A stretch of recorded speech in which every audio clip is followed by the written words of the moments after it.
سلام بچه‌ها، من مازیارم از کانال مازدریم. امروز هم اومدم خدمتتون یه کارت گرافیک خفن به اسم راگ استریکس 2080 تایتان رو با هم بررسی کنیم که حالا میدونید تو این چند ساله خیلی سر صدا به پا شد سر این قابلیتایی که به این کارت گرافیک اضافه شده، بازیایی که میتونه با چه کیفیتی و چه فریمی ران کنه و اینکه الان در حال حاضر بهترین کارت گرافیک موجودیه که شما میتونید توی ایران تهیه کنید و میخوام با من همراه باشید تا یه سری اطلاعات در اختیارتون قرار بدم، ببینید این کارت گرافیک به درتون میخوره، آیا قیمتش خوب هست، مناسب کاری که میخواین انجام بدید هست یا نه، و یه آنباکسینگ داشته باشیم ببینیم توی جعبه این کارت گرافیک چه چیزایی رو برام گذاشته. با من همراه باشید.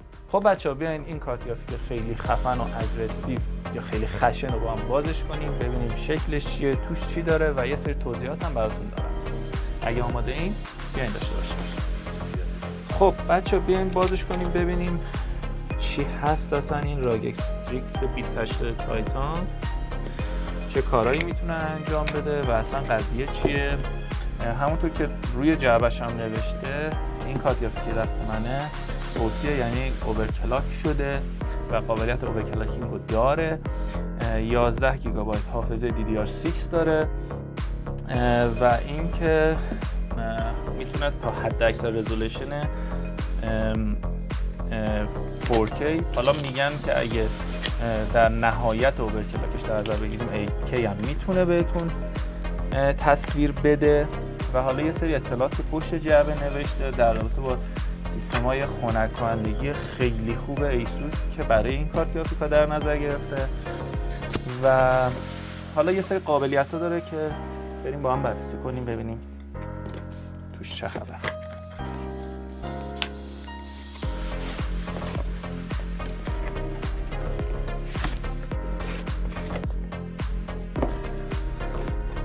خب اولین چیزی که باش مواجه میشیم همین لوگوی استریکس هستش و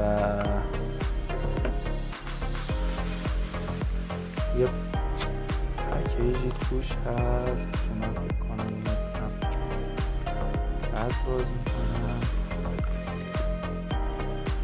خب یه دفترچه راهنما، یه دفترچه توضیحات داره، یه تشکری کردن که ما این کارت گرافیک رو انتخاب کردیم.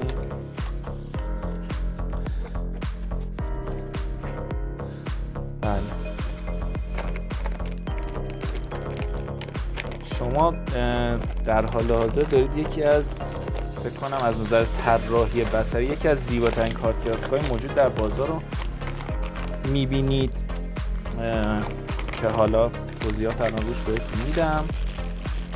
یه سری حالت مثل چیزایی که سیما رو باهاش موقع اسمبل کردن میبندن و دیگه چیز خاصی توش نیست.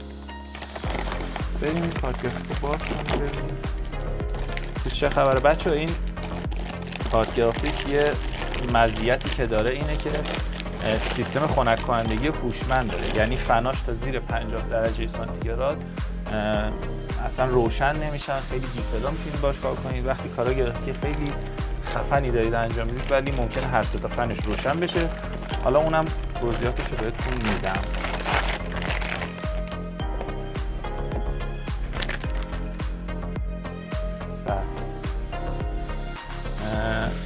این گرافیک الان شما خودتون دارید مشاهده میکنید 3 تا فن داره، یه بک پلیت داره که حالا توی این بک پلیت اینا حالا درپوش داره.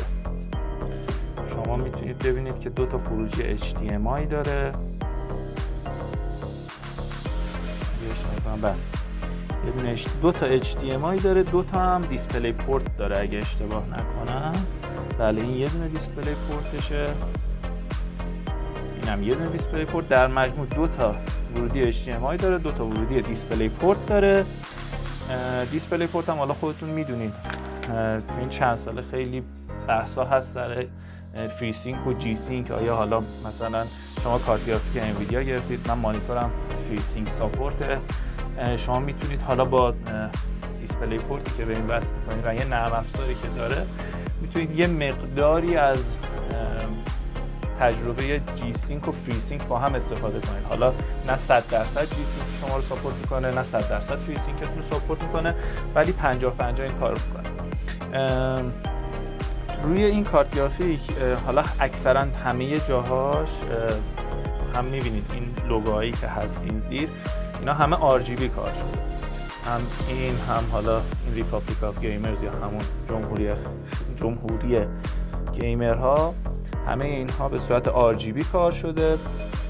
یه نکته خیلی مهمی که تو کارت گرافیک های سری 20 NVIDIA اومد، حالا مثل همین 2080 تایتان، اینه که یه فناوری هست، حالا خودتون روی جعبه‌ش هم دیدید نوشته RTX. حالا این RTX چیه؟ این RTX همون فناوری ری تریسینگ یا همون فناوری شناسایی پرتوهای نوره. چرا خیلی این کارت گرافیک واسه گیمرها خیلی مهمه؟ واسه اینکه شما وقتی RTX رو روشن میکنید که روی این گرافیک در اختیارتون قرار میگیره، یه سری جلوه‌های بصری فوق‌العاده شما دریافت می‌کنید از کارت گرافیکتون. مثل این میمونه که شما یه پرتو نوری رو توی یک محیط خیلی باز دارید و انعکاس و واکنش اون پرتوهای نور رو شما توی بازی دریافت می‌کنید. یعنی یه فضای بسیار بسیار واقعی‌گرایانه رو شما با روشن کردن قابلیت RTX دریافت می‌کنید که تو کارت گرافیک‌های سری 20 و حالا این 2080 تایتانی که من دارم بهتون نشون میدم این قابلیت هست. و حالا خیلی هم میدونن وقتی این RTX رو شما روشن میکنید به قدری این پردازش کارت گرافیکتون زیاد میشه، ممکنه هر سه تا فنای گرافیکتون روشن بشه و یه حجم عظیمی از پردازش روشونه گرافیکتون میفته. ولی به شدت توصیه میکنم این کارو بکنید. حالا من توی همین ویدیو تفاوت بین RTX آن و RTX آف رو توی یک بازی برای شما میذارم و شما میتونید کاملا تفاوت بین این دوتا احساس کنید. یه موضوعی که پیش میاد اینه که شما وقتی RTX روشن میکنید توی سری 20 که الان دست منه، RTX رو وقتی روشن میکنید فریم ریت پایینتری توی بازی دریافت میکنید. یعنی حالا توی خیلی از بازی‌ها شاید واسه شما فریم ریت مهم باشه که RTX رو آف میکنید و فریم ریت بالاتر میگیرید.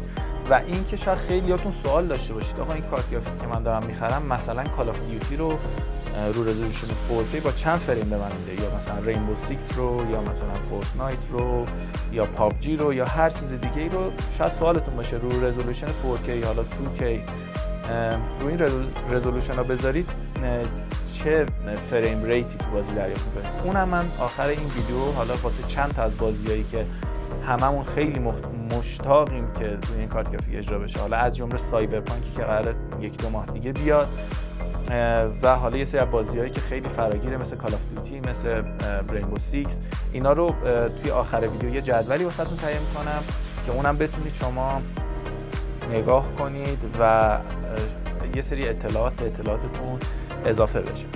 یکی از نکته‌ای هم که میشه بهش اشاره کرد برای این کارت گرافیک نرم افزار GPU هست که میتونید یه سری حالا به قول معروف انتخابات داشته باشین. توش میتونید حالا کارت گرافیک رو همونطور که میبینید از این قسمت اوورکلاک کنید، یا اینکه میتونید روی گیمینگ مود بذارید که اون پرفورمنس مورد نیاز برای بازی کردن رو بهتون میده و حالا حالت اوورکلاک برای کارهای خیلی سنگین‌تر گرافیکی استفاده میشه. گزینه‌های مختلفی داره، مثلا این قسمت گیمینگ بوستر که وقتی میرین داخلش مثلا میتونین انتخاب کنید که چه کاری انجام بده که بازی شما روان‌تر اجرا بشه و حالا یه حالت سایلنت مود داره که وقتی اون رو شما میذارید تقریبا فنای کامپیوترتون خاموش میشه و کاملا بی صدا میشه و خب از این قسمت هم شما میتونید کلا بازده کارت گرافیکتون رو توی یه سری نمودار مشاهده کنید. نکته دیگه هم که میمونه شاید بهتون بگم، این کارت گرافیک خروجی تایپ C داره برای کسایی که حالا دوست دارن ویژوال ریالیتی یا همون عینک‌های VR رو تجربه کنن. این کارت گرافیک اون رو هم ساپورت میکنه. باز یه کارت گرافیک خیلی جامعی هست، یعنی حالا کسایی که حتی کار کارهای گرافیکی مثلا خیلی سنگین مثل طراحی هم انجام میدن، خیلی مورد پسندشونه این کارت گرافیک. یعنی فکر کنم جز پرفروش ترین کارت‌های گرافیک چند سال اخیر هست و همین دیگه ظاهر و باطن هم میبینید. این بک پلیتش هم به خاطر این مشکی زدن اکثرا، حالا دیدین رو گرافیکان رو واسه اینکه حالا با کیس یه ذره هماهنگی بیشتری داشته باشه و یه سری حالا توضیحات خیلی فنی تری داره کارت گرافیک. حالا یه سری اعداد و ارقامی که هست شاید اصلا نیاز نشه، به درد گیمرها نخوره. من چیزایی که نیاز هست که یه گیمر بدونه و اینکه آیا این کارت گرافیک به دردش میخوره برای خریدن یا به دردش نمیخوره رو دارم به شما عرض می‌کنم. و یه نکته دیگه هم که گذاشتم آخر ویدیو بهتون بگم که یه موقع حالا فشارتون پایین نیفته، اینه که این کارت گرافیک حالا با قیمت ارز تخیلی ما شاید 50-60 میلیون قیمت این کارت گرافیک باشه و اینکه همه عاشقای گیمینگ توی سراسر دنیا میتونن با یه قیمت خیلی معقول رو تهیه کنن. امیدوارم وضع حالا کشور ما جوری بشه که همتون بتونین این کارت گرافیک رو تهیه کنید و بازی‌ها رو به صورت خیلی هم خیلی خفن هم خیلی با کیفیت شما انجام بدین بازی‌ها رو و کلی حال کنید با کارت گرافیک. و یه چیز دیگه هم شاید تو این کارت گرافیک خیلی واسهتون مهم باشه، البته این اعداد و ارقامی که من تو آخر ویدیو واسهتون میذارم که چه فریم ریتی رو اجرا میکنه این کارت گرافیک، واسه LCD های یا LED هایی هست که نسبت تصویر معقولی دارن. حالا مانیتوری که من دارم نسبت تصویر 32:9، یه ذره اگه شما همچین مانیتوری دارید بدونید یه ذره فریم ریت اینا داستان و قضیهش توی این مانیتور فرق داره. این چیزی که آخر ویدیو میذارم برای مانیتورهای معمولی هست. ولی خب یه چیزی هم بهتون بگم، کسایی که مثل من از مانیتور فوق عریض استفاده میکنن، یعنی این مانیتوری که حالا نسبت تصویر 32:9، قطعاً فقط همین کارت گرافیک یا مدل‌های بالاتر میتونن همچین تصویری رو به شما بدن و یعنی حالا یه سری کارت گرافیک مثل 1080 حالا یا همین 2080 شاید سوپر هم شما بگیرید تا یه حدی از تصویر رو برای شما میتونن رندر کنن و مابقیش رو ری اسکیل میکنن، میکشن.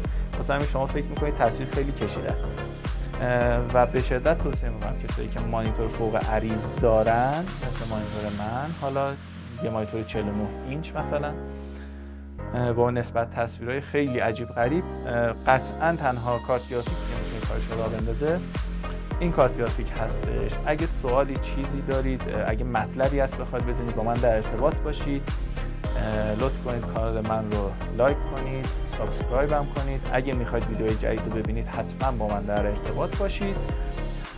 امیدوارم همتون